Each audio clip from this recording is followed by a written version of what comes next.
Shalom Bapak Ibu yang terkasih. Pagi hari ini kita akan merenungkan firman Tuhan dengan sebuah tema The Heart of Prayer. Dan sebelumnya saya akan mengajak kita untuk membaca kebenaran firman Tuhan yang saya ambil dari Ibrani pasal 4 ayat 14 hingga 16. Saya akan mengajak kita untuk membaca bagian ini bergantian. Saya akan membaca ayat yang ke-14. Saya mohon Bapak Ibu membaca ayat yang ke-15 dan kita akan membaca bersama-sama ayat yang ke-16. Ibrani pasal 4 ayat 14. Karena kita sekarang mempunyai imam besar agung yang telah melintasi semua langit, yaitu Yesus anak Allah. Baiklah kita teguh berpegang pada pengakuan iman kita. Sebab iman besar yang kita punya bukanlah iman besar yang tidak dapat merasakan kelemahan kita. Sama dengan kita, Dia telah dicobai hanya tidak. Ayat 16. Sebab itu, marilah kita dengan penuh keberanian menghampiri takhta kasih karunia, supaya kita menerima rahmat dan menemukan kasih karunia untuk mendapat pertolongan kita pada waktunya. Bapak Ibu dan Saudara dikasih oleh Tuhan, jikalau saya bertanya kepada kita pagi hari ini, apakah doa itu penting? Maka tentu kita akan sepakat berkata, ya. Kemudian ketika saya mengubah pertanyaan saya, apakah Bapak Ibu menikmati doa? Dan mungkin jawabannya akan berbeda-beda. Karena ketika kita sudah diajak untuk berdoa, maka beberapa orang beragam jawabannya. Ada yang mengatakan, aku tidak layak untuk berdoa. Ada juga yang berkata, saya tidak tahu bagaimana berdoa. Dan ada juga yang berkata, saya sudah malas berdoa. Karena Tuhan berdiam diri. Nah, Bapak Ibu dan Saudara yang terkasih, disinilah sesungguhnya letak masalah terbesar kehidupan doa. Karena ada banyak seminar, ada banyak khotbah yang mencoba untuk mengajarkan bagaimana berdoa. Berapa lama berdoa. Namun sesungguhnya penulis Ibrani pada pagi hari ini tidak mengajak kita untuk bagaimana cara berdoa. Tetapi kitab Ibrani pagi hari ini lebih dahulu mengajarkan kita untuk memperkenalkan kepada kita pribadi yang membuat kita dapat berdoa. Dan itulah sebabnya pagi hari ini tema kita adalah The Heart of Prayer dan bukan bagaimana berdoa. Bagaimanakah inti doa itu menurut Injil? Yang pertama dari perikop yang kita baca. Yang pertama, inti doa, jantung doa adalah menikmati kembali relasi dengan Allah melalui Kristus, imam besar agung kita. Ayat yang ke-14. Bila kita melihat latar belakang kitab Ibrani, khususnya kitab pasal 4. Ayat 14 hingga 16, maka kita melihat bahwa penulis Ibrani ini menunjukkan suratnya kepada orang Kristen yang hidup pada abad pertama. Dan orang-orang Kristen pada zaman itu yang hidup, mereka mengalami penganiayaan dari Kaisaran Nero. Dan kemudian juga mereka dikucilkan dari orang-orang Yahudi non-Kristen karena iman mereka kepada Kristus. Sehingga mereka mulai mempertanyakan, apakah ketika kita tetap percaya kepada Kristus ada keuntungan. Karena mereka kehilangan harta. Selain dikucilkan, bukan hanya dianiaya, juga ada orang-orang Kristen di abad pertama itu. Mereka dibunuh. Nah, saudara, di dalam kitab Ibrani kita melihat ada beberapa kata-kata yang muncul. Yang diulang oleh penulis. Dia berkata di dalam kitab Ibrani, berpegang teguh. Jangan murtad, jangan mundur. Dan kalau kita lihat lagi di dalam perikop yang kita baca tadi, sebelum ayat 14-16, di sana juga ada ayat 12-13 yang mendahului. Dan di sana berbicara tentang firman. Firman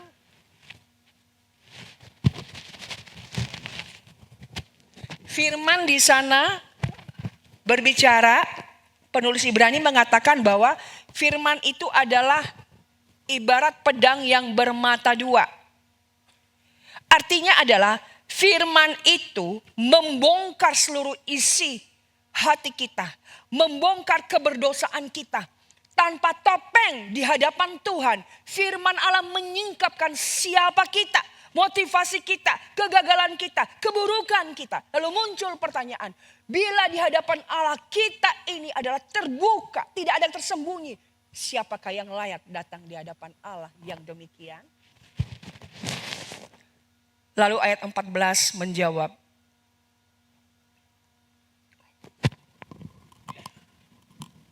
ayat 14 di sana dijawab dimulai dengan kata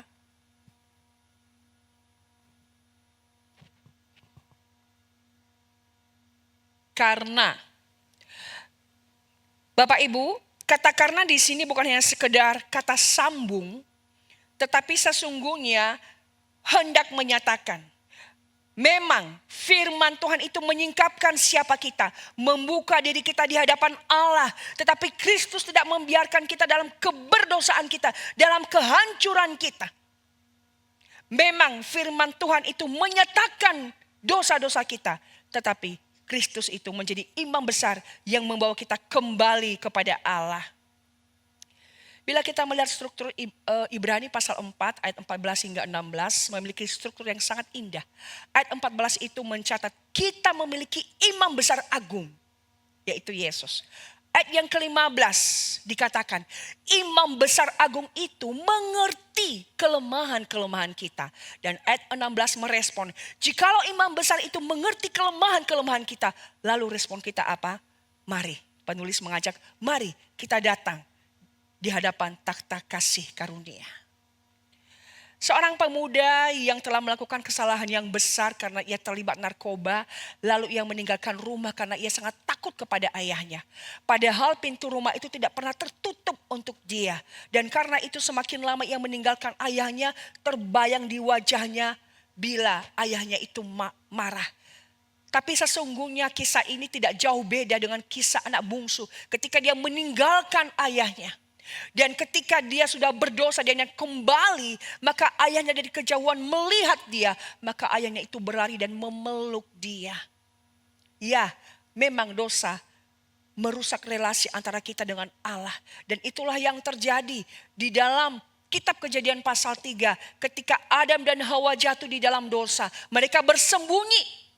Tetapi Allah mencari mereka dan bertanya, Adam, di manakah engkau? Memang dosa merusak hubungan kita dengan Tuhan. Kemiskinan, kekecewaan, kegagalan, sakit, penyakit adalah bukan masalah yang esensi. Karena itu hanya bagian dari akibat dosa. Namun esensi yang sesungguhnya adalah ketika dosa itu merusak hubungan kita dengan Allah. Ketika Yesus menjadi imam besar, maka hal ini mengingatkan kita. Inti daripada doa bukanlah meminta sesuatu kepada Allah, tetapi inti daripada doa adalah dipulihkannya kembali relasi kita dengan Allah. Dan selama relasi itu belum pulih, maka doa hanya merupakan ritual agama. Mari Bapak Ibu kita akan melihat secara spesifik ayat 14 ini, karena kita mempunyai. Kata mempunyai di sini sebuah penekanan daripada penulis, kita mempunyai. Berarti kata ini ingin mengingatkan kita kata yang memiliki. Yang kita miliki adalah siapa? Kristus. Inilah pola Injil. Kalau dunia di luar sana ini mengatakan, oh buktikan dulu bahwa dirimu layak, buktikan dulu bahwa engkau hebat, itulah dunia. Tapi kalau Injil mengatakan, oh tidak, Kristus yang memulai, Kristus yang sudah menebus kita. Dan karena itu di dalam Kristus kita memiliki segala sesuatu, kita diampuni. Semua agama mengajarkan supaya manusia itu yang mencari Allah. Tetapi pola Injil mengajarkan kita bahwa Allah yang turun ke dalam dunia untuk mencari manusia yang berdosa. Dan Kristus yang datang itu disebut imam besar agung. Mengapa penulis menambahkan kata agung di sini? Imam besar agung itu adalah imam yang melayani umat datang ke ruang Maha Kudus hanya sekali 1 tahun. Dan ketika dia datang di sana, ia terlebih dahulu membersihkan dirinya dari segala dosa dengan membawa korban persembahan. Dan jikalau ada dosa, maka bisa aja imam itu mati di ruang Maha Kudus. Dan itu dia datang ke sananya sekali 1 tahun. Tetapi imam agung yang dimaksud di sini adalah imam yang mengatasi segala imam di Israel. Kata agung menyatakan tak tertandingi, memiliki kedudukan tertinggi, melebihi daripada pelayanan dari imam-imam yang lain. Dan Kristus sebagai imam besar agung sempurna melakukan pelayanan sebagai korban yang menebus dosa-dosa kita. Penulis bukan hanya menyatakan dia imam yang agung, ia melintasi segala langit. Itu artinya imam besar itu telah ada di hadapan Bapa, mewakili kita di sana, dan bahkan menjadi perantara untuk menjadi pendoa bagi kita. Penulis juga menyingkapkan imam besar itu Yesus anak Allah. Di sini penulis bukan kebetulan menulis natur sebagai Yesus dan sebagai anak Allah.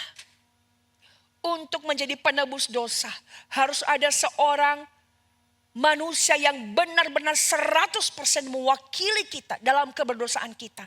Dan itu adalah Yesus. Ketika dia berinkarnasi menjadi manusia, 100% dia menjadi manusia.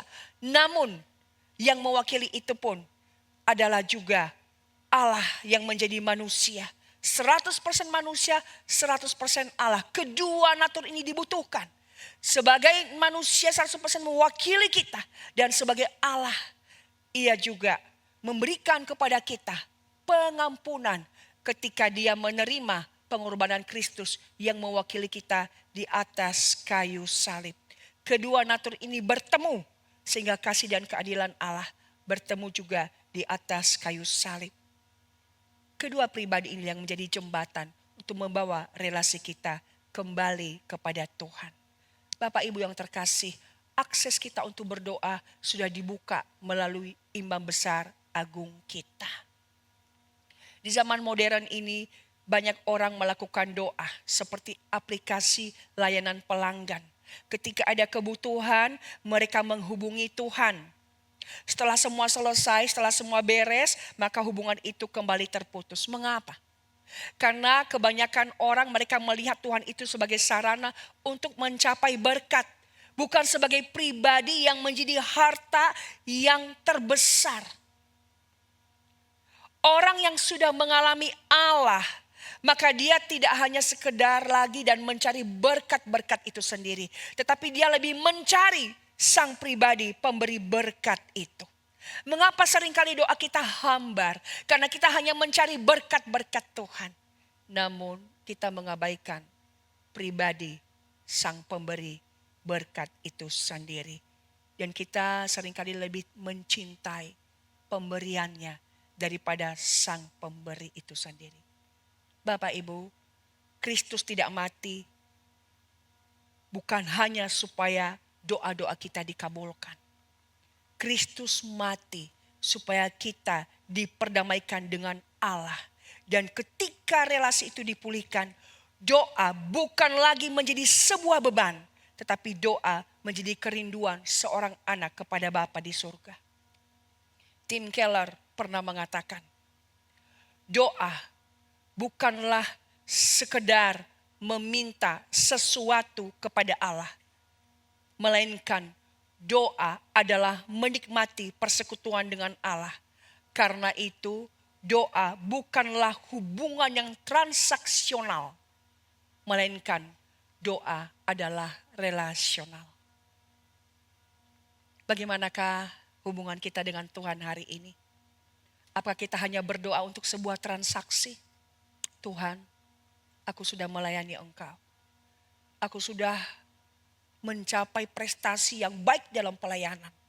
Aku sudah berkorban Tuhan. Jadi Tuhan wajar menjawab doaku. Tuhan wajar memberkatiku. Tuhan, aku sudah setia. Aku udah berjuang.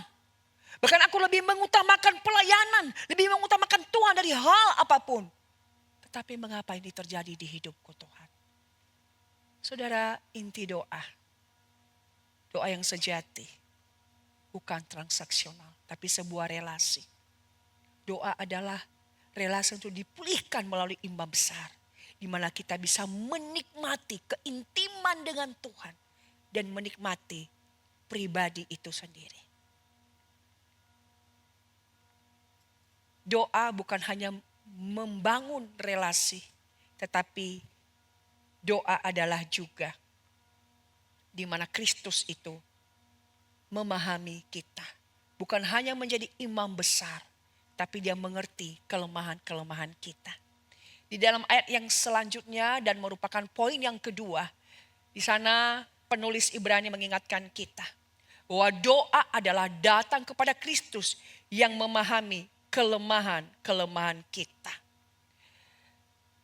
Banyak orang bertanya, Tuhan itu jauh dan terlalu agung untuk dicapai. Terlalu kudus.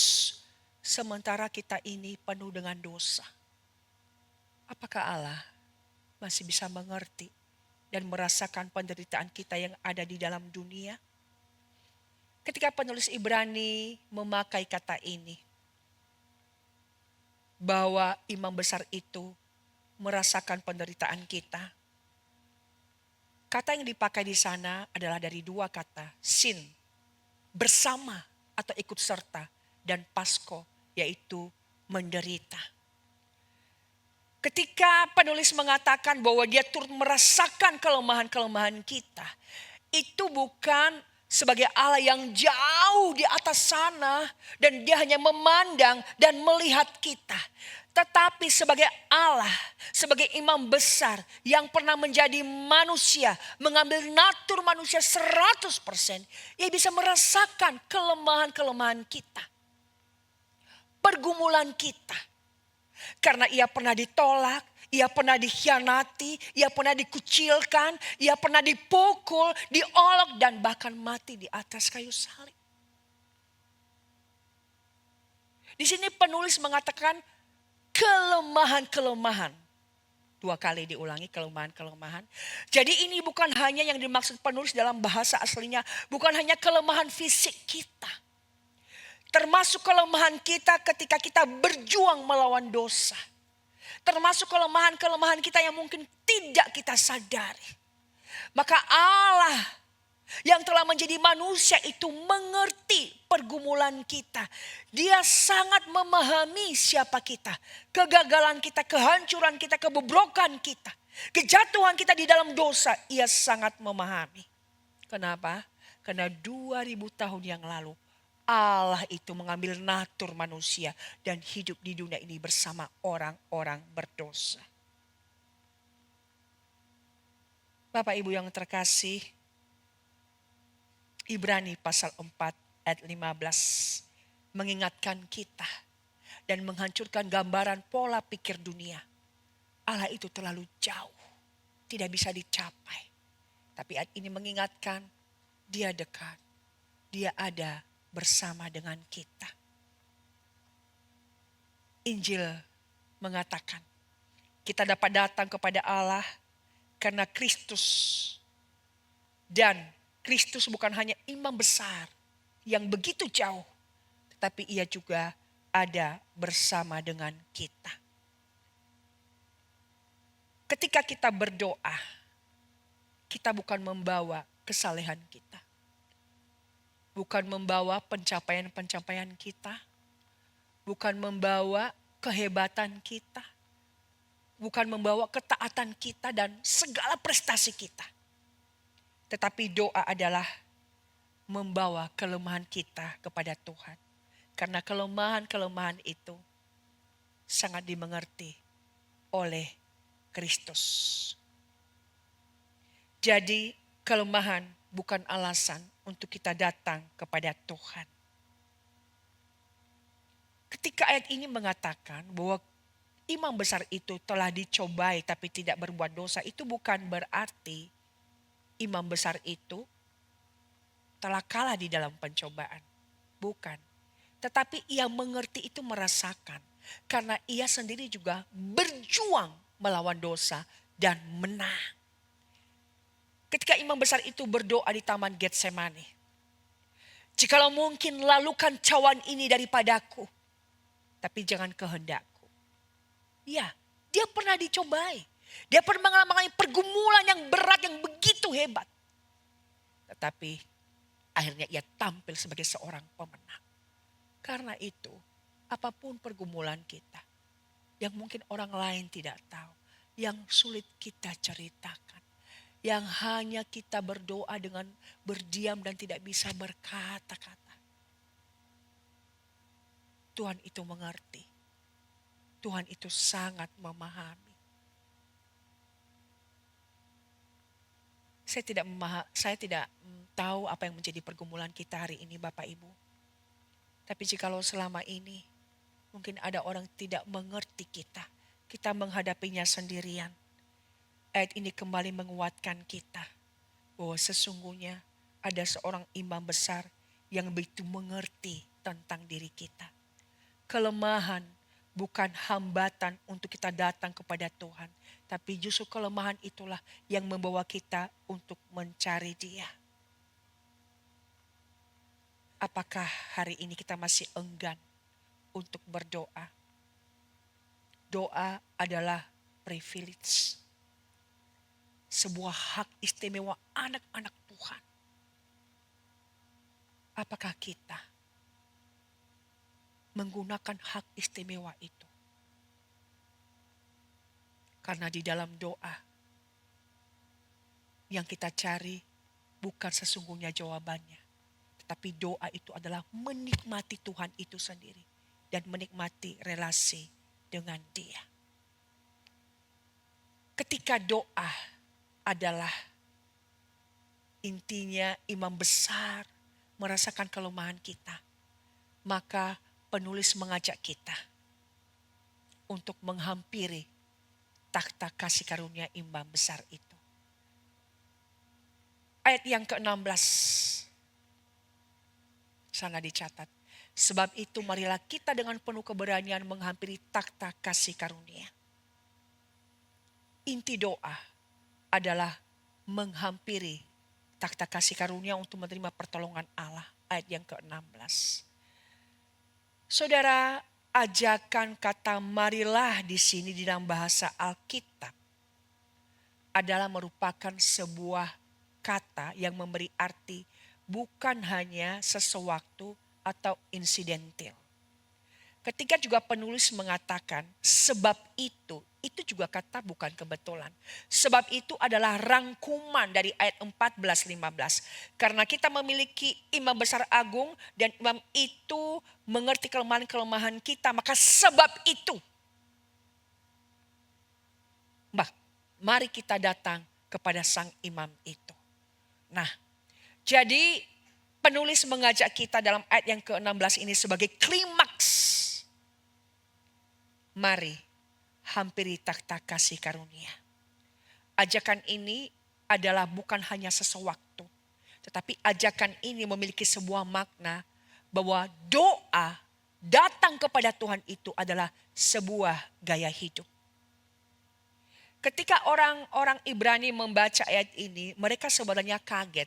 Karena kata marilah kita menghampiri takhta Kristus adalah kata yang biasa dipakai hanya oleh imam ketika dia datang ke bait Allah, ke ruang maha kudus 1 kali setahun.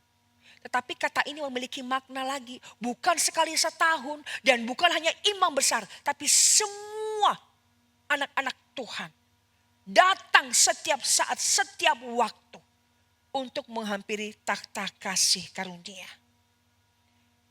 Dan penulis mengajak datanglah dengan penuh keberanian.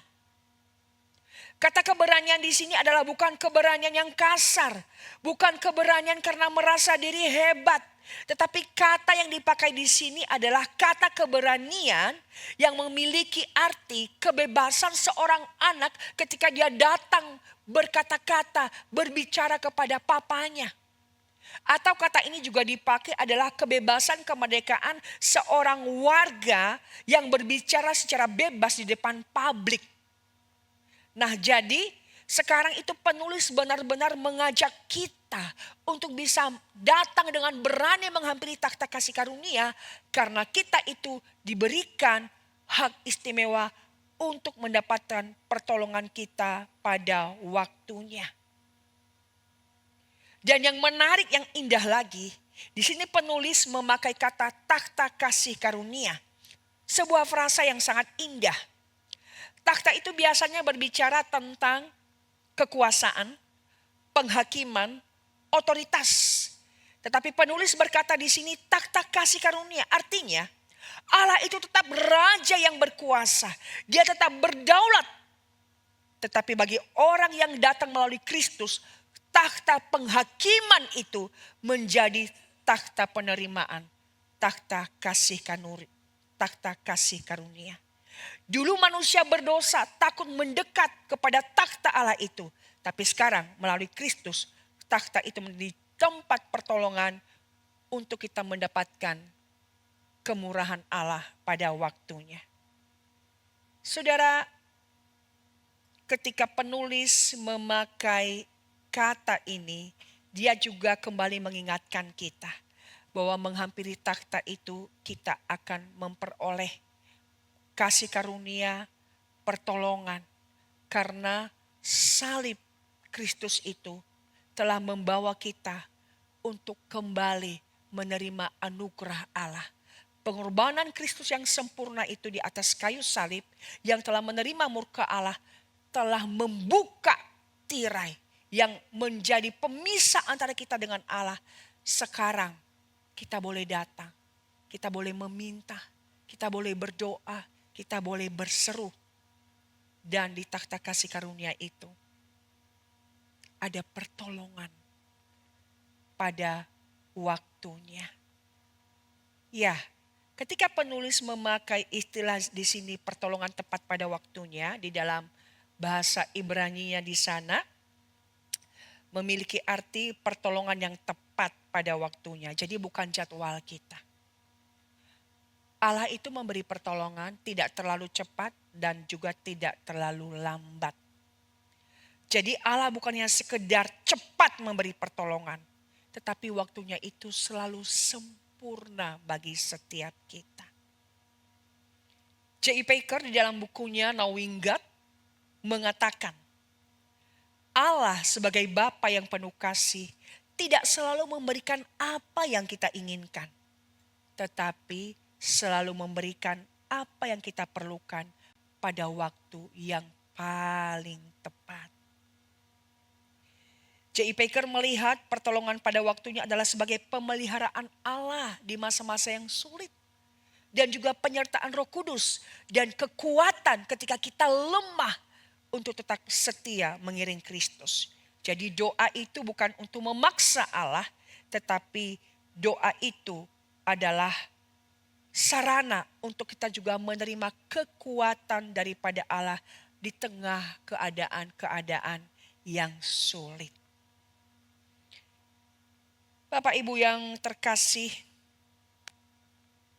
berapa kali kita merasa bahwa Tuhan itu sepertinya terlambat untuk menolong kita. Mungkin kita sudah berdoa terlalu lama. Mungkin kita juga merasakan masalah demi masalah tidak pernah berakhir. Tapi sesungguhnya bukannya Tuhan berdiam diri. Tetapi di atas sana Ia sedang mempersiapkan yang terbaik.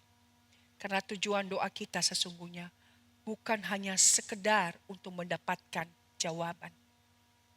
J.I. Packer mengatakan inti doa adalah mengenal Allah sebagai Bapa dan menikmati hubungan dengan Dia. Doa bukan hanya berbicara kepada kuasa yang tertinggi, tetapi datang kepada pribadi yang penuh kasih. Sebuah kisah nyata yang terjadi di Afrika.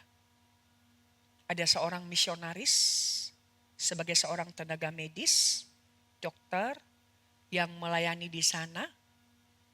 Dan misionaris ini 2 hari sekali dia pergi ke kota untuk membeli kebutuhannya dan juga membelikan obat-obat yang dia perlukan untuk penginjilan.